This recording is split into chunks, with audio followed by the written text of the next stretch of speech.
Hey guys, ஃபைனலாக Royal என்ஃபீல்டோட 150cc cruiser bike பார்த்தீங்க அப்படின்னா இந்தியாவில் அப்கமிங் வந்து லான்ச் பண்ண போகிறாங்க. இந்த க்ரூசர் பைக்கை பொறுத்த வரைக்கும் பார்த்தீங்கன்னா இப்போது அப்கமிங் லான்ச் பண்ண போகிற கொரில்லா 450யோட பிளாட்ஃபார்ம் அண்ட் கொரில்லா 450யோட டிசைன் பேட்டர்னில் லான்ச் பண்ண போகிறோம் அப்படிங்கிறத சொல்லியிருக்காங்க.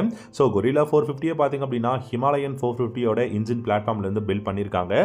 ஸோ அதனால் 150cc க்ரூசர் பைக்காக இருந்தாலும் நல்ல இன்ஜின் பர்ஃபார்மன்ஸ் அண்ட் பெஸ்ட்டான டிசைனில் நம்ம எதிர்பார்க்கலாம்.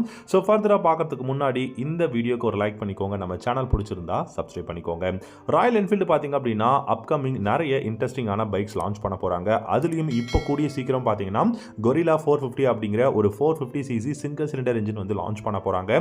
அந்த லான்ச்சுக்கு அப்புறம் பார்த்தீங்க அப்படின்னா 150cc நமக்கு ஒரு பெஸ்ட்டான க்ரூசர் பைக் லான்ச் பண்ண போகிறதா வந்து அனௌன்ஸ் பண்ணியிருக்காங்க.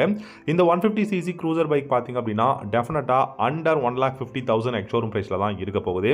அதே சமயம் பார்த்தீங்கன்னா இந்த பைக்கோட டிசைன் வந்து டெஃபினட்டாக முன்னாடி சொன்ன மாதிரி கொரில்லா 450 இருந்தாலும் ஹண்டர் 350யோட டிசைன் ஸ்லைட்லி இருக்கலாம். அண்ட் அந்த பைக்கோட இன்ஜின் கான்ஃபிகரேஷன்லையும் வரதுக்கு பாசிபிலிட்டிஸ் இருக்குது அப்படிங்கிற மாதிரி சொல்லியிருக்காங்க. கிளஸ்டர் எல்லாமே பார்த்தீங்கன்னா full and full analog instrument cluster தான் இருக்க போகுது. ப்ளூடூத் கனெக்ஷன் நேவிகேஷனும் இருக்கும் அப்படிங்கிறத சொல்லியிருக்காங்க. ஃப்ளாட்டான சீட், அதே சமயம் சர்க்குலரான halogen headlamp, halogen taillamp, halogen indicators தான் வந்து கொடுக்க போகிறாங்க.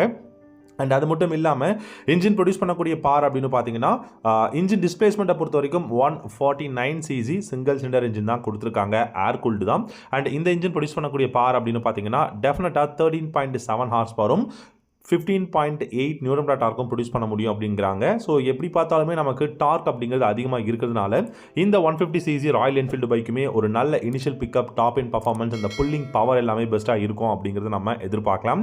இந்த பைக் பார்த்தீங்கன்னா முழுக்க இந்தியாவில் அதுவும் பார்த்தீங்கன்னா பெஸ்ட்டாக நம்ம கண்ட்ரிக்கு நம்மளுடைய என்வாயன்மெண்ட்டுக்கு தகுந்த மாதிரி வந்து பில்ட் பண்ண போகிறாங்க இந்த 150cc. ஸோ ஏன் இப்படி சொல்கிறேன் அப்படின்னு பார்த்தீங்க அப்படின்னா நிறைய நியூ டெக்னாலஜி இந்த பைக்கில் இன்க்ளூட் பண்ண போகிறதா வந்து சொல்லியிருக்காங்க. ஸோ பொல்யூஷன் இதெல்லாமே இல்லாத மாதிரி, so something like that, so அந்த மாதிரி வந்து இருக்க போகுது அப்படிங்கிற மாதிரி சொல்லியிருக்காங்க.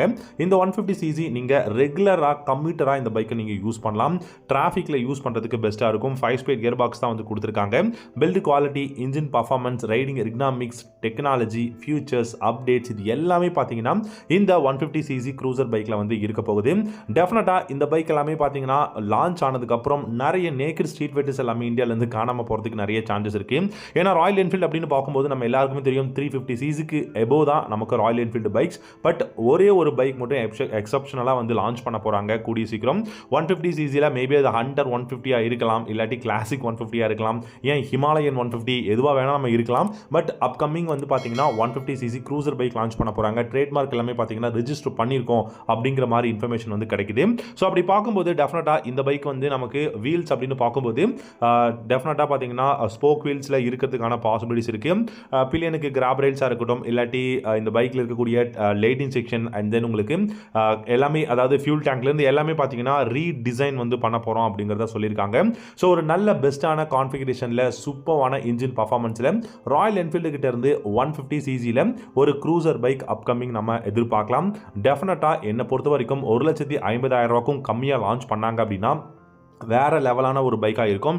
ஏன்னா க்ரூசர் பைக் நமக்கு 1,50,000 அப்படிங்கிறது பார்த்தீங்கன்னா இந்தியாவில் வேறு எந்த பைக்கும் கிடையாதுங்க. 1,50,000 லான்ச் ஆச்சுன்னா தாறுமாறாக இருக்கும். நீங்கள் என்ன நினைக்கிறீங்க அப்படிங்கிறத காமெண்ட் செக்ஷனில் கமெண்ட் பண்ணுங்கள். தேங்க்யூ.